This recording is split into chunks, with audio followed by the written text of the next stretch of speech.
At 58, after 31 years of marriage, Nora Vance walked out of a county courthouse holding a paper grocery bag, a set of truck keys, and the deed to a place nobody wanted. Not the house. Not the retirement account she'd helped pay into for 3 decades. Not the lake cabin they bought the year their daughter was born. Roland got all of that. He got the house, the money, and the woman he'd apparently been seeing since before Nora even suspected anything was wrong. What Nora got was a rusted-out gas station on a dead-end mountain road, 4 hours from anywhere, closed since her father died. It was the one asset Roland's lawyers looked at, laughed at, and let her keep, because it wasn't worth the ink to fight for. She drove into the smoky foothills with $180 in her checking account, and no plan beyond selling the place and disappearing. Her father's reading glasses were still folded on the counter beside a crossword he never finished. She only meant to stay one night. But when she pried loose a warped panel behind the old cash register, she found something Silas Vance had spent 40 years quietly building. Something the whole valley remembered, even though he'd never once mentioned it to his own daughter. Stay with me, because by the end of this story you're going to understand exactly what that old man was really doing all those years. Let's get into it. The courtroom smelled like lemon cleaner and old paper.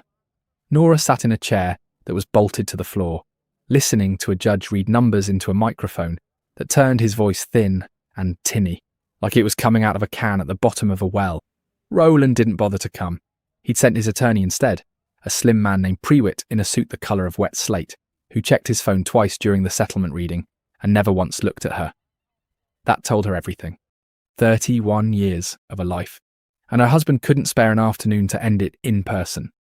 Some men take the house, some men take the savings.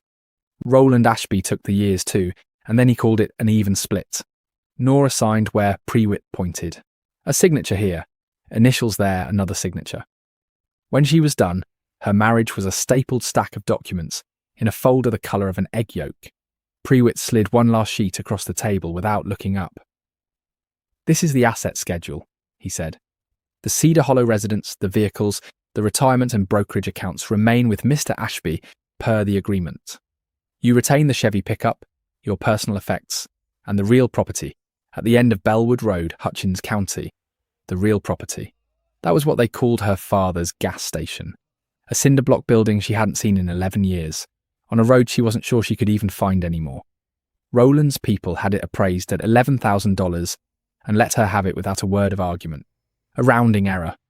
A coin they'd dropped and didn't bother to pick up. Nora lifted the grocery bag off the floor beside her chair. That was the other thing they gave her.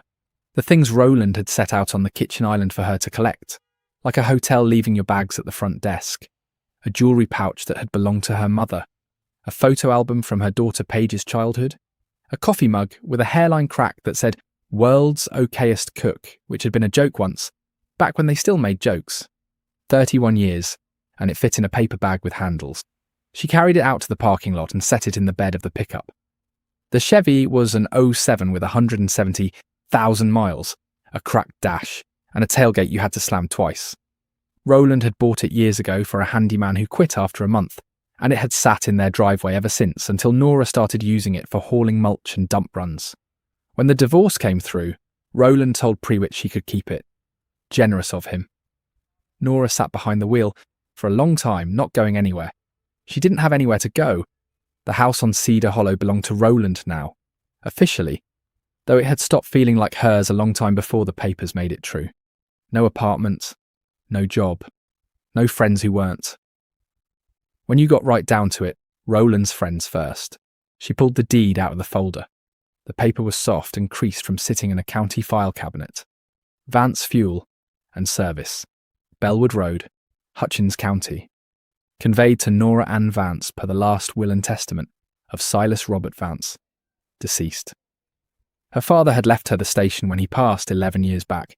She'd driven down for the funeral, spent a weekend boxing up his life, locked the door, and never returned. Roland had said the taxes weren't worth the drive. Nora hadn't argued. She never argued with Roland. Not about money, not about decisions, not about anything. That was the arrangement, though nobody ever said it out loud. He decided, she agreed. For 31 years. She turned the key. The engine caught on the third try, coughed and settled into a rough, uneven idle. Nora pulled out of the lot and pointed the truck west toward the mountains. The drive took just over 4 hours. Interstate turned into highway into a 2-lane county road, and the county road finally narrowed into Bellwood, a crumbling ribbon of blacktop that wound up into the foothills under a canopy of oak and poplar. It was mid-October, and the leaves were just starting to turn, gold and rust bleeding up through the green from the edges in. Nora cracked the window. The air came in cool and damp and smelled like wet leaves in somebody's wood stove, and under that something older. Stone and moss and the long patience of a place that had been there before anyone thought to build a road through it. She remembered this drive from when she was a girl. Every June her mother would drop her at the station and pick her up in August. 2 months with her father, learning to work the pumps, make change, check the oil, read a tyre by running her thumb across the tread. He taught her to lay her hand on a running engine and feel what was wrong before she could even hear it. She could swap a fan belt by the time she was 10. Roland had thought that was charming when they first met. A pretty girl who could talk carburetors. Later it embarrassed him, a developer's wife with grease under her nails. He never asked her to stop. He just stopped asking about it. And after a while, the way you do when the person closest to you acts like a part of you doesn't exist, she stopped doing it altogether. The road climbed. She passed a white-clappered church with a gravel lot, a shuttered feed store, a trailer with a dog chained in the yard that lifted its head to watch her go by. Then the road bent hard around a shoulder of grey rock, and there it was, Vance Fuel and Service. Smaller than she remembered. A single-storey cinder block box with a flat roof and 2 pump islands out front under a sagging metal awning. The pumps were locked and orange with rust, their little price dials frozen on figures from a decade ago. Ivy had climbed the whole north wall and was working its fingers into the roofline. The hand-painted sign her father had lettered himself had faded down to ghosts. One front window wore a cracked corner to corner, taped over with duct tape, that had long since dried and curled up at the edges like an old scab. But the building was standing. The walls were true. The door, when she tried it, held firm. Nora dug through the grocery bag until she found the keyring from the folder. The second key fit. The lock fought her, then gave with a gritty little click. Inside, the air was thick and still, grey with settled dust. Late light came sideways through the dirty glass and laid pale rectangles across the concrete floor. A long wooden counter ran the back wall. Behind it, a pegboard studded with empty hooks that had once held chip bags and road maps. The register was the old mechanical kind, with real punch keys and a drawer that had been left an inch open. And there, right beside it, exactly where he'd set them down for the last time, were her father's reading glasses. Wireframes, one arm bent slightly out of true. Next to them, a newspaper folded to the crossword. 17 down was filled in, careful block capitals. 18 down was blank. Nora picked up the glasses and held them. The lenses were filmed with dust, but not a scratch on them. She wiped them on the hem of her shirt. The same reflex from when she was 9, and forever handing them back to him, after he'd misplaced them for the 3rd time before lunch. She set them back down and looked around at what her father had left behind. She had nowhere to be, so she stayed. Upstairs, over the shop, was the little apartment her father had lived in for the last 20 years of his life. A bed with a bare striped mattress, a dresser, a 2-burner stove and a fridge that hummed to life when she plugged it back in, like it had just been waiting. A medicine cabinet still holding his toothbrush and a bottle of aspirin, 8 years expired. She cranked open the one window above the bed and let the mountain push the stale air out. From up there she could see Bellwood Road curling down the slope, and past it, ridge behind ridge behind ridge, going soft and blue, and finally grey at the edge of the sky. Nora sat on the mattress. The springs groaned. 58 years old, sitting in her dead father's apartment, above a gas station, on a road that time had quietly deleted, with $180 and no plan at all. She didn't cry. She'd done her crying weeks earlier, alone in the guest room of the Cedar Hollow house, while Roland slept down the hall behind a locked door. What she felt now wasn't grief. It was quieter than that. Emptier. She went back down as the light was failing. The shop felt different in the dusk. Less abandoned, more like it was waiting for something. She ran her hand along the counter, feeling the grooves and burns of 40 years of use, and her fingers caught on a seam in the panelling below the register. Not a crack. A seam. Straight. Cut on purpose. Nora knelt. The panel was maybe 2 feet square. Fitted flush but not nailed. She worked her nails into the edge and pulled, and it came free with a dry scrape, showing a shallow hollow in the wall.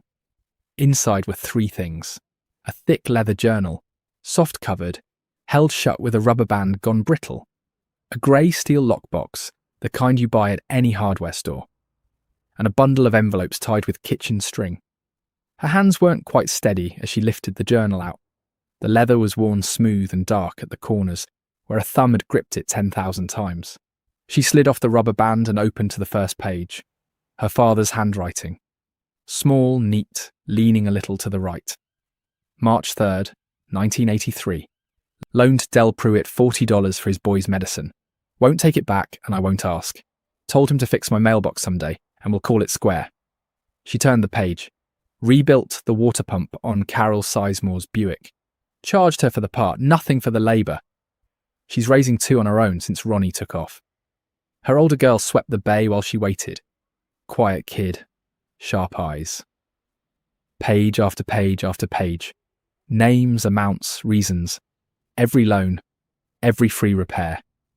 Every sack of groceries slid quietly into somebody's back seat while they weren't looking. Decades of it. Hundreds of entries in that same careful hand. Not a ledger of what people owed him, she realised as she read, but a ledger of what people needed. He wrote down when babies came, when a man lost work, when a roof started leaking. He tracked the loans some folks managed to pay back and quietly wrote off the ones they never could. She opened the lockbox. Inside, $300 and some in worn small bills, a set of unfamiliar keys, and the original deed to the property, passed down from her grandfather. The envelopes were the hardest. She untied the string. There were 9 of them, each addressed in a different hand. All to Silas. Thank you notes. One from a woman who wrote that her family would have lost their farm without him. One from a man who said $40 from Silas Vance had carried him through the worst month of his life. Plain letters on notebook paper and the backs of receipts, thanking her father for things he'd never once mentioned to anyone, least of all to her. Nora kept reading the journal as the light drained out of the windows. Near the back, the handwriting got shakier. The amounts got smaller. The station was slowing down in his last years. Fewer cars stopping on Bellwood. But the entries never stopped. He was still lending, still fixing, still helping. And then 3 years before he died, she found her own name. Nora called tonight. Sounded worn down. That husband of hers is buying things again. New car, new watch. Always something new. She says everything's fine, but I can hear it under her voice. She talks around a thing instead of at it. Gets that from me, I expect. Stubborn like her mother, though. I wish she'd come home. I wish she'd come let me teach her to set points again, and drink coffee too strong for her, and sit on the porch and count trucks. But she won't. Not yet. Maybe not ever. I just want her to know the door's open. It's always open. Nora closed the journal and held it flat against her chest. The shop was dark now. Through the cracked window she could see stars coming out over the ridge. More of them than she'd seen in 30 years of street lights and porch lamps.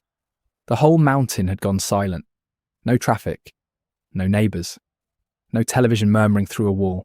She sat on the floor of her father's gas station, holding the record of a life spent quietly keeping other people upright, and understood for the very first time that Silas Vance hadn't just been pumping gas for 40 years.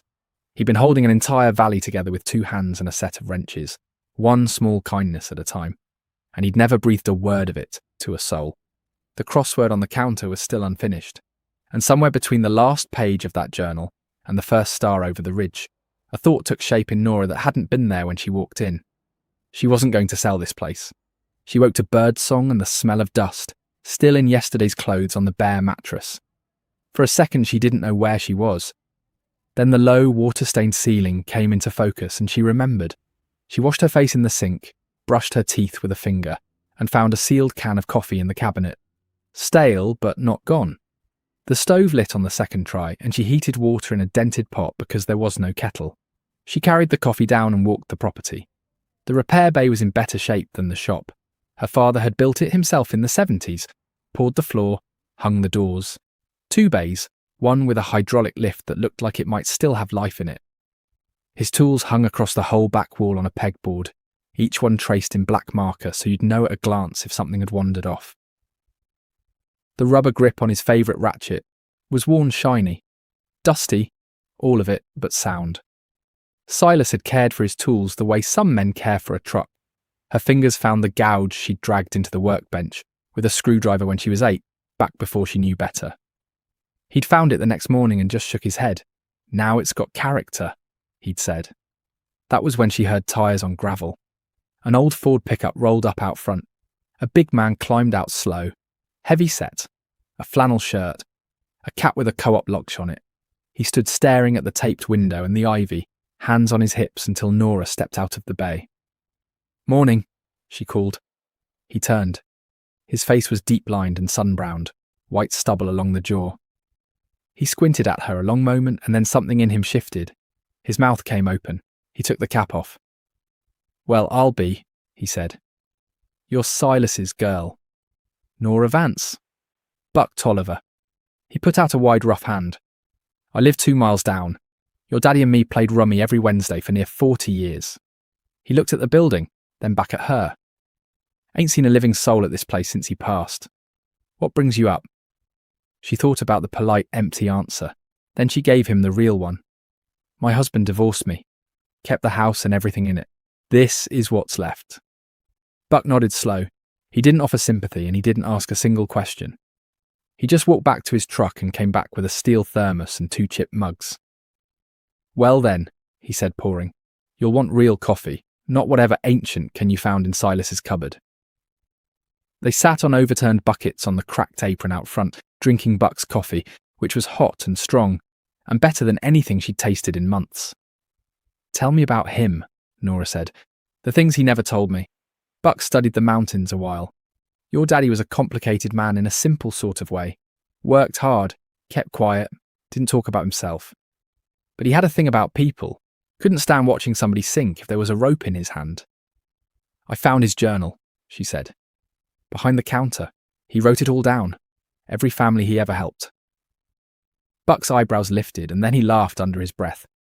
"That stubborn old fool. Never told a living person what he was up to. Only reason I ever knew is I caught him one night loading a month of groceries into the Sizemore's truck bed at midnight. Said he was reorganising his stockroom." Buck shook his head. "Reorganising it right into their kitchen." Nora laughed. It surprised her. Sudden, unguarded. She couldn't remember the last time. "Folks still talk about him," Buck went on. "Not speeches, just little things. Somebody'll mention their lights stayed on that winter because of Silas. Or their truck ran another year because he fixed it for nothing and wouldn't hear otherwise." "Why didn't he ever tell me?" Buck looked at her steady. "Because he didn't think it was anything special. Figured it was just what you do when you live somewhere and you got 2 hands. Didn't need a name on it. He just did it." He turned the mug slow in his fingers. "Silas Vance died owing nothing to nobody and being owed by half the county. That's about the richest a man can get." Buck left mid-morning, promising to come back with lumber for the rotted porch rail. Nora spent the day cleaning, swept the main room, washed the windows with newspaper and vinegar she found under the sink, scrubbed the counter until the grain came back up through 40 years of grime. At noon, a woman she'd never met pulled up in a minivan, set a covered casserole dish on the front step, and left a note that said only, "Welcome home, Silas's girl." Nora had no idea who she was or how she'd known Nora was there. Mountain news travels without wires. By late afternoon, 3 more people had come and gone. An old man who left a neat stack of firewood along the wall without knocking. A couple who set down a bin of cleaning supplies. A teenage boy who dropped off a bag of groceries, lifted a hand, and drove off before she could get his name. Every one of them left the same message in different words. "Silas helped us once. Glad you're here." She carried the groceries up. Bread, eggs, milk, a dozen apples. She made a sandwich and ate it standing at the window, looking down at those rusted pumps. Getting fuel flowing again would cost money she didn't have. But the bay worked. The tools were all there and she was Silas Vance's daughter, which meant she knew her way around an engine, even if she hadn't touched one in 30 years. She went down and spent what was left of the daylight in the bay, tested the lift, checked the compressor, sorted tools back into their painted outlines. Her hands remembered what her mind had spent decades forgetting. The heft of a socket, the resistance of a rusted bolt, the small, deep satisfaction of feeling a stuck thing finally break loose. Near dusk, she heard an engine on the road in trouble. A white pickup limping toward the station, with steam feathering out from under the hood. It coasted to a stop 20 yards past the building, and a young man climbed out, 23 maybe. Lean, sunburned, a grey t-shirt smeared with grease, jeans torn at one knee, boots gone soft with wear. He popped the hood and stood staring into the engine with the focused expression of somebody who understood exactly what he was looking at. Nora walked over. Radiator. He looked up, surprised. Upper hose. Blew out. He wiped his forehead with the back of his wrist. Got a spare in the bed, don't have tools. I've got tools. She nodded toward the bay. Pull it in, if it'll roll that far. He hesitated, the calculation of a man used to being turned away, the wariness of someone who'd learned that help usually comes with strings. I can pay for the bay time, he said. I didn't ask for money. I said pull it in. His name was Cole Reyes. He had the old hose off in 6 minutes flat, hands moving with the quick sureness of someone who'd been under a hood since childhood. Nora found a close enough replacement in her father's stockroom and watched Cole fit it with a couple of extra clamps. Where'd you learn to wrench? She asked. My grandmother's shop, kind of. Her friend ran a garage in Ferris.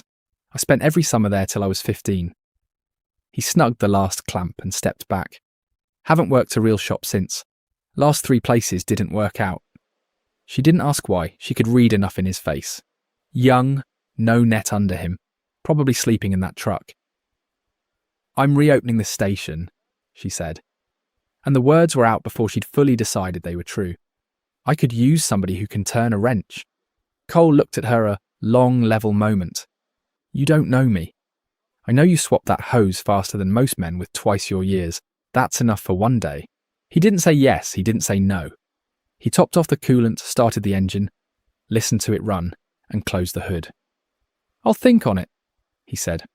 Come back tomorrow if you decide to. I'll have coffee on. She watched his taillights disappear around the bend, then went back inside and sat behind the counter, with the journal, and the last of the envelopes she hadn't finished. She untied the string and sorted through them, mostly more of the same thank you notes, until she reached the last one. It was different, sealed, never opened, addressed in her father's hand, and it had her name on it, Nora. She slid a finger under the flap and drew out 2 sheets of yellow legal paper folded in thirds. Dear Nora, if you're reading this, you found your way back. I always figured you would. She held it to the light. This station isn't worth much on paper. An inspector would condemn half of it, and a realtor would call it a teardown. But it's worth everything to the people who lean on it. Not the gas, not the repairs, though those count. I mean the fact that it's here, that somebody's behind the counter, that the coffee's on, and the light's on, and the door is open. I kept those books because I wanted one person to know what this place was for, even if that person turned out to be nobody. But I hoped it'd be you. I know about Roland, have for a while. You think you hid it, but a father sees. He's not a bad man, Nora. He's just a man who measures everything in dollars and got to thinking that's the same as worth. Someday you'll learn the difference. I only hope it doesn't cost you too much in the learning. This place is yours, not because it's worth money, because you're the only one I trust to know what it was ever for. Don't sell it. Don't let anybody tell you it's worthless. And if you can keep the coffee on, that matters more than you'd think. Silas Nora folded it carefully and set it on the counter, beside his glasses and the unfinished crossword. 3 small things from a man 11 years gone, and somehow the shop felt more full of him now than it had when she walked in. Outside, the last light drained off the ridge, and the stars came out in their thousands. She locked the front door, climbed the stairs, and lay down on the bare mattress. 58, broke, divorced, sleeping over a gas station on a road most people had forgotten. And for the first time in longer than she could remember, she knew exactly what she was going to do next. Cole's truck rolled in at 7 the next morning.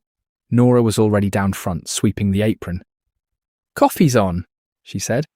You said it would be. He took the mug and drank without asking what was in it. I'll work a week, see how it goes. Fair enough. That's how it started. A mug of coffee and a week to see.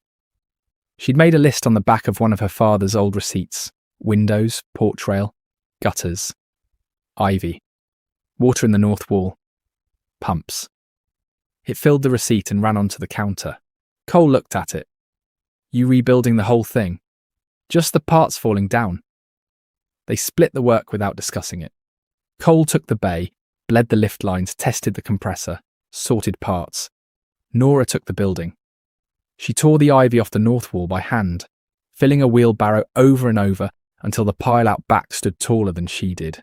Buck showed up at 9 with a truck bed of lumber and had the new porch rail in by 11:30. He leaned his whole weight into it, testing. Silas would have used cedar, he said. Silas could afford cedar. Buck grinned. Pine'll do. That was the rhythm of those first weeks. Nora and Cole from sunup till they lost the light, and Buck most mornings with materials and 40 years of knowing how. He wouldn't take a dime. Nora tried once and he looked at her like she'd insulted his mother. Your daddy re-shingled my roof back in 2001, he said. 3 days, wouldn't take a cent. Told me to buy a mistake when I hit the lottery. He drove a nail. Never hit it. So this here's the stake. Cole replaced the cracked front window and recorked the frames. Nora painted the door and trimmed the same dark green her father had always used from a half-full can she found in the stockroom. Cole coaxed the furnace back to life after 2 afternoons of clearing out bird nests. That thing should have been condemned years ago, he told her, but it's stubborn. Runs in the family, she said. The pumps were the real hurdle. The tanks needed inspecting. The pump heads were relics. She called every fuel supplier within 50 miles. Most hung up the second she said the location. The 5th was run by a man named Greer. Silas Vance's daughter, he said on the phone, and his voice changed. Your daddy kept my delivery trucks running when I was nothing but a kid trying to start something. Wouldn't charge me full price. Said a man building a thing shouldn't get punished for it. Greer sent a crew that week, inspected the tanks, flushed the lines, set 2 new pump heads, and wrote her a fuel contract she could barely carry if enough cars came. It was a gamble. Every part of this was a gamble. The first customer came on a Thursday. An older woman in a white sedan rolled up, cranked her window down and stared. Are you open? We are. The woman got out slow, holding the door for balance. She looked at the sign, at the fresh green trim, at Nora, and her eyes filled. I used to come here every week when Silas was alive, she said. He always checked my tyres, never charged me a thing. She pressed a hand to her mouth. I didn't think anybody'd ever be here again. Nora filled her tank and checked her tyres, and when the woman went for her wallet, Nora waved her off. Your daddy did the exact same thing, the woman said softly. Same wave and all. After that they came steady. Not a flood, but enough. People who lived in the valley and remembered the place when it was Silas's. They came for gas and stayed for the porch.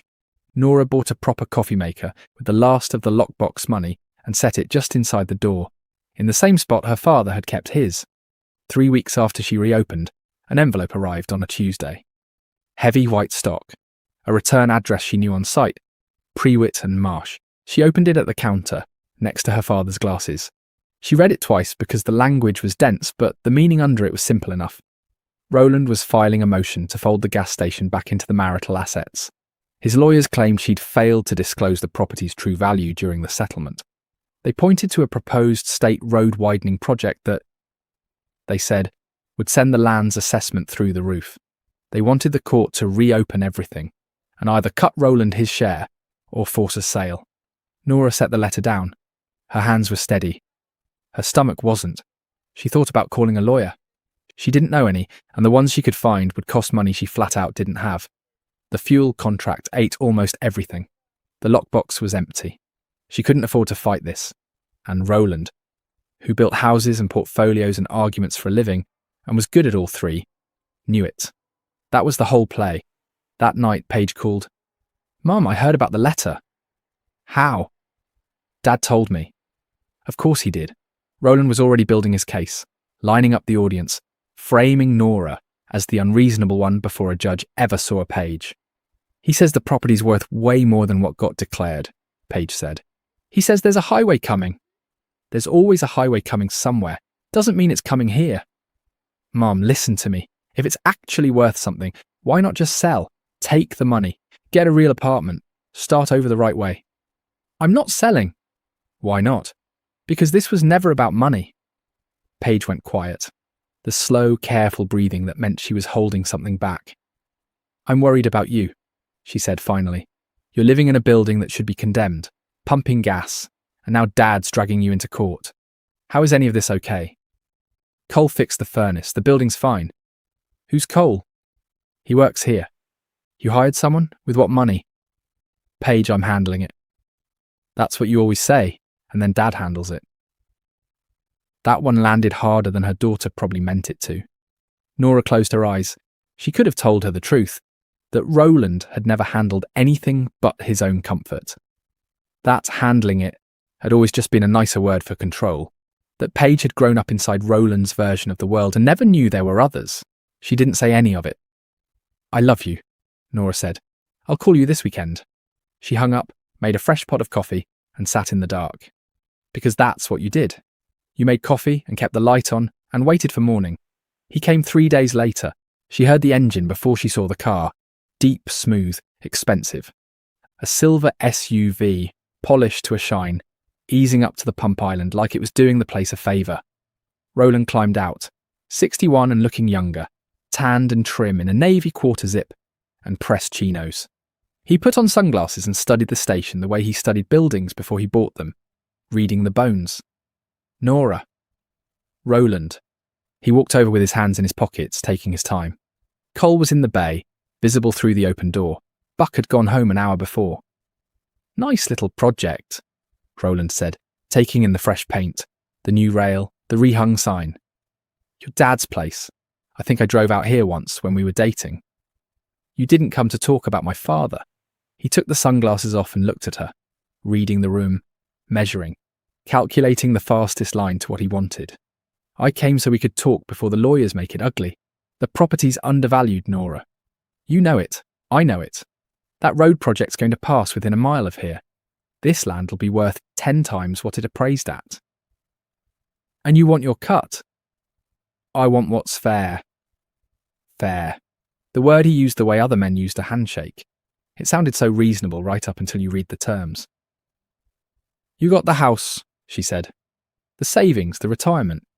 You got everything but a gas station your own lawyers called a teardown, and now you want that too. I want what the court should have weighed. If it appreciates, you'd be profiting off an asset that should have been split. This was my father's. He left it to me in his will. It was never part of our marriage. That's for a judge to decide. Nora looked at him, standing in front of her father's station in clothes that cost more than her monthly fuel bill, lecturing her about fairness. You're right that it's worth something, she said. Just not the kind of something you'd ever recognise. He stared at her, and she watched the rehearsed conversation come apart behind his eyes. He'd expected her to fold. He'd driven 4 hours expecting the Nora he remembered, the one who signed where the lawyer pointed, and agreed, because agreeing was easier than fighting, that Nora was gone. I'll see you in court, Roland said. He put the sunglasses back on, walked to the SUV and pulled out. The gravel popped under his tyres and then he was gone around the curve. Cole was at the workbench when she came in, holding a wrench he wasn't using. That your ex? That's him. He always liked that. No, Nora said. That's what makes it hard. Cole set the wrench down. You going to be all right? She looked at the letter on the counter, beside her father's glasses, and the crossword nobody would ever finish. I don't have a lawyer. I don't have the money for one.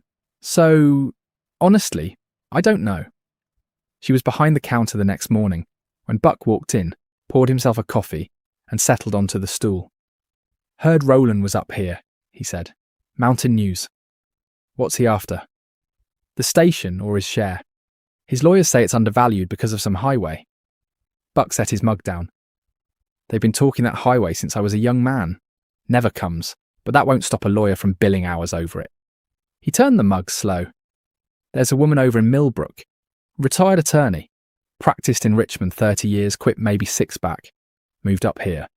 Her girl was sick when she was small. Needed a surgery the insurance wouldn't touch. Nora waited. Silas paid for it, Buck said. $3,200, out of what the station made. Never told her where it came from. But people around here always find out. You think she'd help? I think you tell her you're Silas Vance's daughter, and your ex is trying to take what Silas left you. She'll be here by tomorrow. Buck called her that afternoon. She came the next morning in a grey sedan, carrying a leather briefcase that looked like it had seen every courtroom in the state. Late 60s, tall, straight-backed, reading glasses on a chain. She met Nora on the porch. "You're Silas's daughter," she said. Not a question. "Nora Vance. Francis Holloway." A firm, dry handshake. "Buck told me some of it. I want to hear the rest from you." They sat at the counter with the letter between them. Francis read it slowly, with the calm of someone who'd read 10,000 just like it, then set her glasses down next to Silas's. "This is a nuisance claim," she said. "His lawyers know it. He probably does too. But nuisance claims work because most people can't afford to fight them. You pressure until they fold. That's the whole strategy." "Can he win?" "Not if the property was never marital. Was the station ever in both your names?" "No, it was my father's. He left it to me when he died." "Did you and your husband ever use it? Improve it? Pay the taxes on it together?"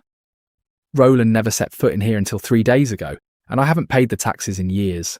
The county sent notices. The amounts were small and I just let them pile up. I wasn't paying attention." "That's actually helpful. If neither of you maintained it, improved it, or used it during the marriage, it stays separate. He has no claim."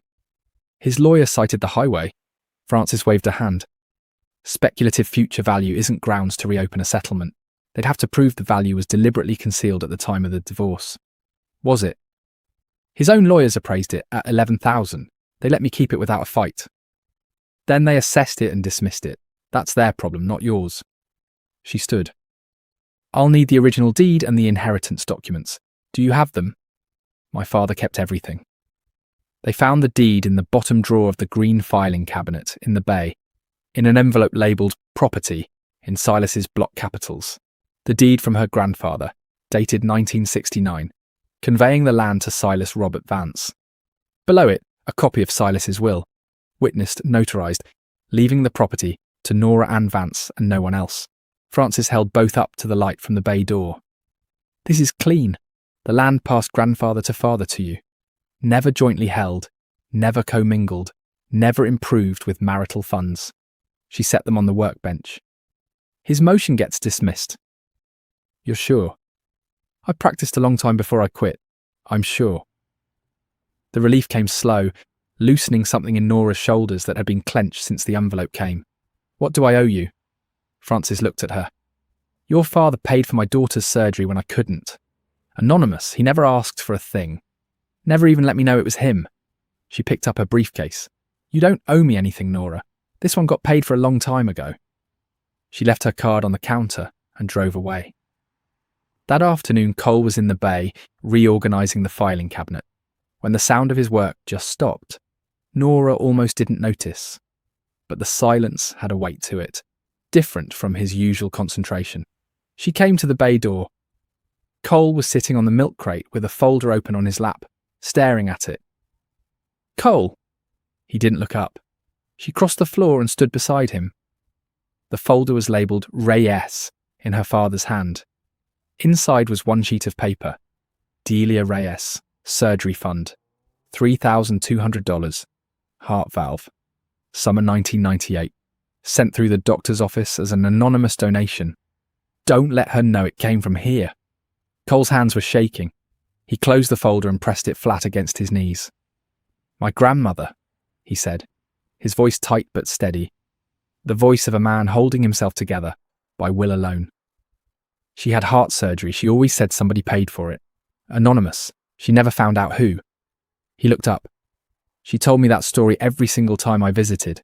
Said whoever paid for that surgery was the reason our whole family got to exist. She looked for that person the rest of her life." Nora sat down on the concrete beside the crate. She didn't say anything. Some moments need the quiet more than they need words. "She lived in Ferris," Cole said. "That's 40 miles from here." "My father drove to Ferris sometimes," Nora said. "Told everyone he was visiting a friend." Cole folded the sheet back up, careful, and set it in the cabinet. He looked at Silas's tools hanging in their painted outlines. "He never met me," he said. "Never knew I'd exist.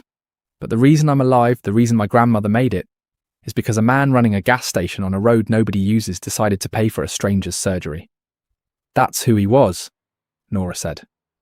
Cole nodded, stood and went back to work without another word. But he stayed later than usual that night, and when he wiped down Silas's tools before locking up, he handled each one the way you handle something that belonged to someone you wish you'd gotten to know. Paige came on a Saturday, unannounced in a rental car and a white blouse that belonged in a design studio, not on a gravel lot. She sat in the car a full minute before getting out and walking toward the station with the careful steps of someone who'd already decided the whole thing was a mistake. "Mum, you didn't call?" "I wanted to see it for myself." Nora knew what that meant. Paige had come to measure the damage, to build the case for whatever intervention she'd been planning since the last phone call. "Come in," Nora said. "I'll pour you a cup." Paige stopped just inside the door, and Nora watched the story she'd brought with her fall apart on her face. The clean windows, the stocked shelves, the coffee maker by the door, Silas's glasses on the counter. The place was old and plain and worn, but it was working. Cole came in from the bay, wiping his hands. "This is Cole," Nora said. "He runs the bay." "Mum," Cole said, and went back to work. Paige sat on the stool and looked around. "It's not what I expected." "What did you expect?" "Something I could point at and say, 'Mum, this isn't working.'" She wrapped both hands around the mug Nora set down. "And now I don't know what to say." Through the window, Buck's truck rolled in with firewood. He lifted a hand at the building without stopping, stacked the wood along the wall, and drove off. "Who was that?" "Buck, your grandfather's best friend. Shows up with firewood every week." Paige stared into her coffee. "Dad says you're being unreasonable, holding on to this out of spite. What do you think?" Paige looked up. Her eyes were wet, though she wasn't crying. "I think you're different. I don't know what happened up here, but you're not the same person who walked out of that courtroom." She let out a breath. "I sided with him. During the divorce." "You know I did. It was easier. He always had the answers and you just agreed with all of it. I didn't respect that." The words settled. Nora didn't flinch. "You were right not to," she said. Paige looked surprised. "I spent a long time agreeing because it was easier," Nora said. "That's not something anybody should respect, but I'm done agreeing." She poured her daughter more coffee and let the quiet do the rest. They sat behind the counter while the afternoon light moved across the floor, and for the first time in longer than Nora could measure, the silence between them wasn't distance. It was rest. The hearing came on a Wednesday, 6 weeks after Roland filed. Nora drove the same truck she'd driven out of the divorce. Francis met her on the courthouse steps in a navy suit, carrying a folder with 3 documents: the original deed, the will, and a chain of title summary from the clerk's office. The courtroom was smaller than the one where she'd signed her marriage away. Roland sat up front with Prewitt beside him, in the same slate suit. He didn't look at her. The whole thing took 20 minutes. Francis laid out the deed, the will, the chain of title, grandfather to father to daughter. Never jointly held, never improved with marital funds. The tax records showed Roland had never paid $1 toward the property. His own team had appraised it during the divorce and dismissed it as negligible. This property was separate before the marriage and separate at its dissolution, Francis said. There is no basis to reopen the settlement. The judge asked Prewitt for a rebuttal. Prewitt shifted in his seat and said something about potential future value and equitable distribution, but there was nothing behind the words and everyone in the room could hear it. The judge shook his head. Motion denied. The property was never marital. This matter is closed. Roland sat very still. Then he gathered his papers. Outside, the afternoon sun was warm on the steps. Nora was almost to her truck when she heard him behind her. She turned. Roland stood on the bottom step, jacket over one arm. The confidence was still there, but something under it had gone slack. He looked tired in a way that had nothing to do with sleep. "When did you turn into this person?" he asked. Nora looked at him. The man she'd married at 27, who'd built a whole career, knowing the price of everything, and had somehow missed the worth of the only things that mattered. "I always was," she said. "You just never looked." She got in the truck and drove home, and the word came easy this time, and she let it stay. Home. The sun was low when she pulled in. Cole was closing the bay doors. Fresh firewood stood along the wall. The coffee pot was still warm. Nora went to the breaker panel her father had wired and labelled himself, found the switch marked sign, and flipped it. Through the front window she watched the glow come up. Silas's hand-lettered sign, lit for the first time since he died. Vance Fuel and Service. faded but readable against the darkening sky. Cole came around the corner and looked up at it. "Looks good," he said. It wasn't bright, it wasn't new, but it was on. 3 months later, the dogwoods along Bellwood Road were blooming, white against the green, and the valley smelled like warm earth and new growth. The station was alive. The pumps ran every day. Cole handled most of the repair work and had enrolled in an online certification program, studying diesel diagnostics on a used laptop after hours, taking notes in a composition book in handwriting that had started to look, Nora thought, a little like her father's. When she mentioned it, he shrugged. "Good handwriting's good handwriting," he said. People drove past newer shops to bring their cars to Cole because they trusted a place with Silas's name on it. And Cole understood, without being told, exactly what that trust was worth. He never cut a corner, never quoted more than the work deserved, never turned anyone away because the job was small. The porch became a gathering place, folding chairs left against a wall between visits, a checkerboard on the rail with a running tournament nobody kept official score of.